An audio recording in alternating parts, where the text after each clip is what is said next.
Breaking news చూస్తున్నాం. రాజ్యసభ పదవికి మోపిదేవి బీదా మస్తానరావు రాజీనామా చేశారు. రాజ్యసభ చైర్మన్ జగదీప్ ధన్కర్ కు రాజీనామా లేఖను అందించారు. వైసీపీ ప్రాథమిక సభ్యత్వానికి సైతం వారిద్దరూ రాజీనామా చేశారు.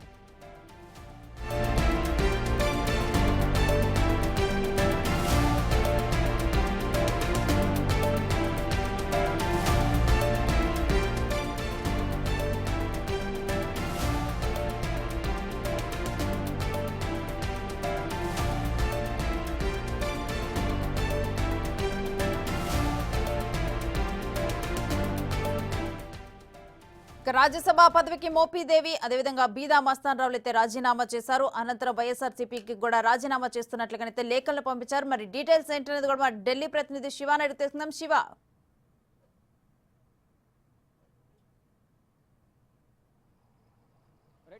కొద్దిసేపటి క్రితమే వైసీపీ రాజ్యసభ సభ్యత్వాలకు ఇద్దరు రాజ్యసభ ఎంపీలు బీదా మస్తానరావు, మోపిదేవి వెంకటరమణ ఇద్దరు కూడా రాజీనామా చేశారు. పార్లమెంట్లో రాజ్యసభ కార్యాలయంలో రాజ్యసభ చైర్మన్ జగదీప్ ధన్కర్కు వారిద్దరి రాజీనామా పత్రాలను సమర్పించారు. ఇటు పార్టీకి కూడా వైసీపీ పార్టీకి కూడా ఇద్దరు రాజీనామా చేశారు. అయితే ఇన్నాళ్ళు వైసీపీ పార్టీలో కేవలం భయంతోనే ఉన్నట్లుగా కూడా వారు ఆఫ్ ద రికార్డు చెప్తున్నారు.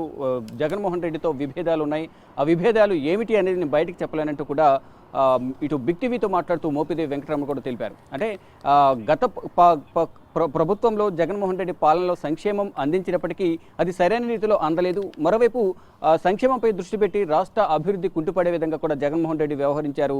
నిరంకుశత్వంతో నిరంకుశ పాలన కొనసాగించారనేది ప్రధానంగా మోపిదేవి వెంకటరమణ పలు కీలక వ్యాఖ్యలైతే జగన్మోహన్ రెడ్డిపై చేశారు. వారి కుటుంబంతో నాకు మంచి సత్సంబంధాలు ఉన్నప్పటికీ జగన్మోహన్ రెడ్డికి నాకు ఉన్న విభేదాల వల్ల, అభిప్రాయ భేదాల వల్ల నేను పార్టీని వేడాల్సి వచ్చింది. గతంలోనే ఎమ్మెల్యేగా రాజీనామా చేయమన్నప్పుడే, అంటే ఎమ్మెల్యేగా టికెట్ ఇవ్వలేదు, రాజ్యసభ పంపించారు. ఆ సందర్భంలోనే పార్టీకి రాజీనామా చేయాలనుకున్నాను. కానీ ఇప్పుడు ఆ సందర్భం వచ్చిన నేపథ్యంలోనే ఇప్పుడు టీడీపీ అధికారంలో ఉంది. రాష్ట్రంలో సుపరిపాలన అందించే దిశగా కూడా చంద్రబాబు పాలన కొనసాగిస్తున్నారు. రాష్ట్ర అభివృద్ధి కోసం యాక్టివ్ పాలిటిక్స్లో ఉండాలనుకుంటున్నాను, అందుకనే నేను టీడీపీలో చేరుతున్నట్లుగా కూడా మోపిదేవి వెంకటరమణ చెప్పారు. ఇటు బీదా మస్తానరావు కూడా 2019లో అప్పటి వరకు టీడీపీలో ఉన్నారు. టీడీపీ నుంచి తర్వాత కొన్ని ఒత్తిడుల వల్ల జగన్మోహన్ రెడ్డి భయపెట్టడం కానీ ఇతరత్ర కారణాల వల్ల టీడీపీని వీడి వైసీపీలోకి వచ్చారు. రాజ్యసభ పదవి ఆయనకు 2022లో ఇచ్చారు. 2022లో ఆయనకు రాజ్యసభ పదవిని కేటాయించారు. ఇంకా 4 సంవత్సరాలు ఆయన పదవీ కాలం ఉంది. ఇప్పుడు 2 సంవత్సరాల తర్వాత వైసీపీకి ఇటు బీదా మస్తానరావు రాజీనామా చేశారు.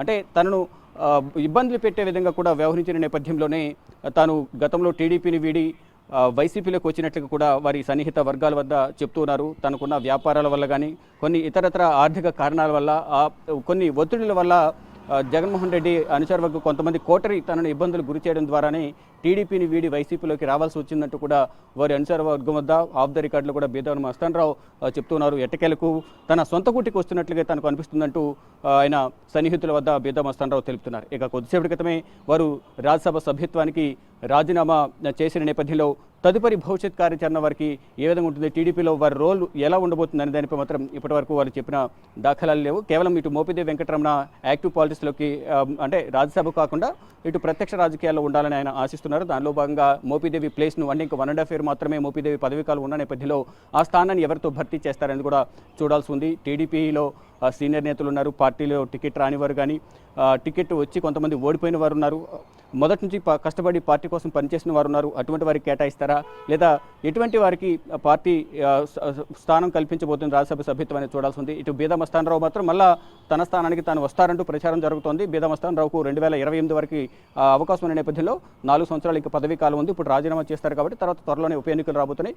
వచ్చిన తర్వాత మళ్ళా ఆయనే బీదా మస్తానరావు వస్తారు, ఇంకెవరినైనా టీడీపీ అధినేత చంద్రబాబు వేరే వారికి టికెట్ కేటాయిస్తారనేది కూడా చూడాల్సి ఉంది. కానీ ఇప్పటి వరకు అందుతున్న సమాచారం ప్రకారం కొంతమంది సీనియర్ గతంలో మోపిదేవి వెంకటరమణ స్థానాన్ని మాత్రం గతంలో రాజ్యసభ ఎంపీగా ఉన్న కనకమెడల పేరు కొంత తెర మీదకు వస్తున్నప్పటికీ ఆయన మాత్రం ఇప్పటివరకు నాకు ఎటువంటి సమాచారం లేదంటూ కూడా ఆయన కొట్టిపారేస్తున్న పరిస్థితి కనిపిస్తుంది. ఇంకా సీనియర్లు ఉన్నారు, అంటే అధినేత నుంచి ఎటువంటి సమాచారం లేదు. అధినేత నిర్ణయాన్ని బట్టి అందరూ నడుచుకుంటారు. అధినేత ఏ నిర్ణయం తీసుకున్నా దాని ప్రకారమే అందరూ నడుచుకోవాల్సి ఉంటుంది. కాబట్టి అధినేత నిర్ణయమే ఫైనల్ అంటూ కూడా కనకమెడల తెలిపారు. ఇక బీదా బేదమస్తానరావు సంబంధించి ఇంతకుముందు చెప్పినట్లుగా ఆయనకు రాష్ట్రంలో అవకాశం కల్పిస్తారా లేదా ఆయన మళ్ళీ పెద్దల సభకి పంపిస్తారనేది కూడా చూడాల్సి ఉంది. మొత్తంగా చూసుకుంటే గత 5 సంవత్సరాల పాలన కాలంలో రాష్ట్రం అభివృద్ధి అనేది కుంటుపడింది.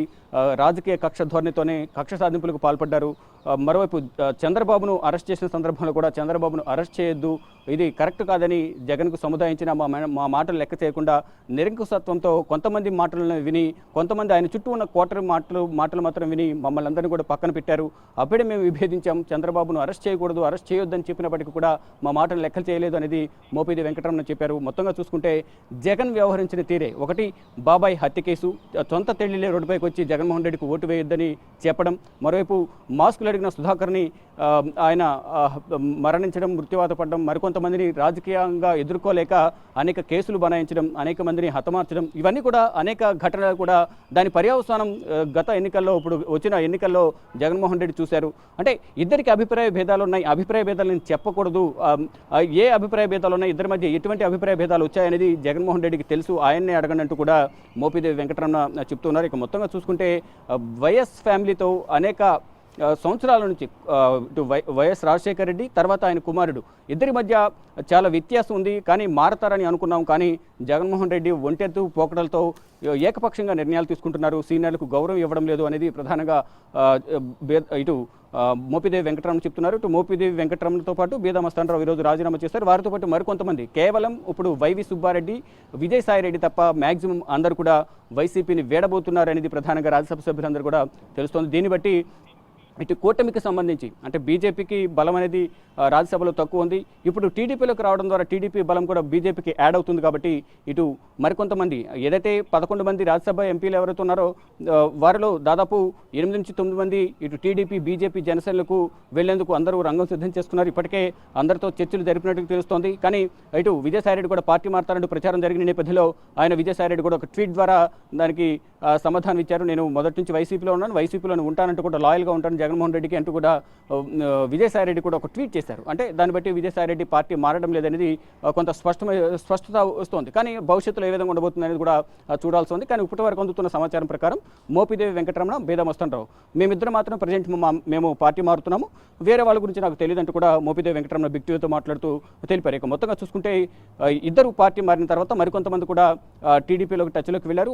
మరికొంతమంది వీరి ద్వారా ఎవరైతే అవకాశం లేదో పార్టీలోకి రావడానికి ఇతర పార్టీలో ఉన్న నేతలు ఎవరైతే ఉన్నారో వైసీపీలో ఉన్న కొంతమంది మొదట్లో చంద్రబాబును, జనసేన, బీజేపీని విమర్శించిన నేతలు కొంతమంది ఎవరైతే ఉన్నారో వారు కూడా వీరిద్దరి ద్వారా మంత్రాలు జరిపి బీజేపీలోకి లేదా టీడీపీ, జనసేనలోకి వెళ్లాలనే యోచనలో ఉన్నట్లు తెలుస్తుంది. దానికి సంబంధించి వారు కూడా వీరిద్దరితో సంప్రదింపులు జరుపుతున్నట్టు తెలుస్తుంది. వీరి ద్వారా ఇటు టీడీపీలో వచ్చేందుకు కూడా ప్రయత్నాలు జరుగుతున్నట్లుగా తెలుస్తుంది. ఇక మొత్తంగా చూసుకుంటే ఇటు వైసీపీ పార్టీకి రాజ్యసభ సభ్యత్వానికి బీదామస్తానరావు, మోపిదేవి వెంకటరమణ రాజీనామా చేశారు. కొద్దిసేపటి క్రితమే రాజ్యసభ చైర్మన్ ఉపరాష్ట్రపతి జగదీప్ ధన్కర్ కు వారి రాజీనామా పత్రాన్ని సమర్పించారు.